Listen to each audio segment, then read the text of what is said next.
dans le souci d'aboutir à un modèle de société gabonaise assurant tous leurs droits aux femmes, les protégeant contre toute forme de violence et accélérant leur progrès économique. La première dame, Sylvia Bongo Ondimba, était, le 28 octobre, à Antoum.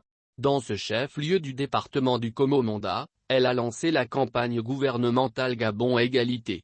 L'opération offre aux femmes, et même aux hommes, des politiques spécifiques d'appui dans tous les domaines. À la suite de la décennie de la femme gabonaise lancée en 2015 par le président de la République, le programme Gabon Égalité a été lancé en vue d'atteindre une réelle considération des droits humains au Gabon, mais aussi pour le progrès économique, et surtout, pour mettre un accent grave sur les femmes, piliers des communautés et premières victimes des obstacles sociaux.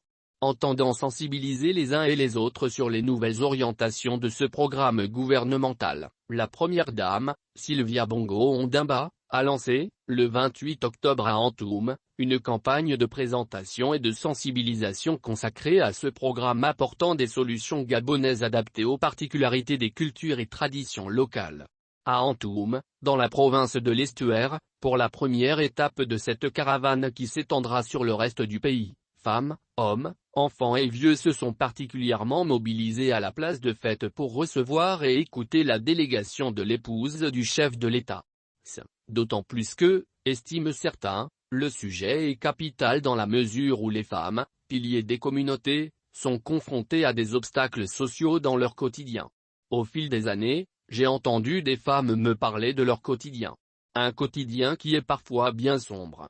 Des veuves spoliées, humiliées et violentées après la mort de leur conjoint, des collégiennes et lycéennes abusées, qui voient leur avenir compromis suite à une grossesse précoce, des femmes affaiblies dans leur chair par des maladies telles que le sida ou les cancers féminins, des épouses meurtries par les coups, physiques et psychologiques, qui leur sont donnés par l'homme qu'elles aiment, a lancé Sylvia Bongo Ondimba.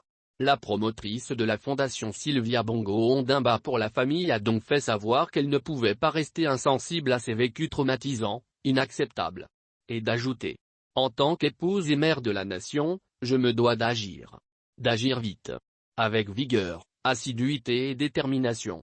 Afin que chaque femme gabonaise, sans exception, puisse réaliser son potentiel professionnel, s'épanouir dans son foyer et vivre pleinement sa vie, protégée de toute forme de violence et de discrimination. La première dame du Gabon indique cependant que si l'élaboration de la stratégie Gabon Égalité est une entreprise collective, son application réussie sera également collective.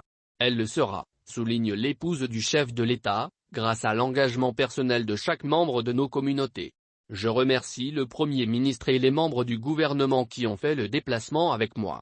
Par leur présence à mes côtés aujourd'hui, ils réaffirment leur volonté de vous écouter, de vous servir et de répondre à vos préoccupations citoyennes les plus pressantes. Dans une formule interactive, le Premier ministre ainsi que les ministres de la Santé et des Affaires sociales, de l'Intérieur, du Commerce et des PMEPMI, de la Justice, se sont succédés pour répondre aux préoccupations de la population et apporter des explications sur le contenu du programme Gabon Égalité. Un concept contenant 33 recommandations précises dans 6 domaines d'action prioritaires que sont les violences faites aux femmes, l'éducation, la santé, le droit de la famille, la participation à la vie économique et l'émancipation politique. Toutes choses visant à réduire les inégalités femmes-hommes.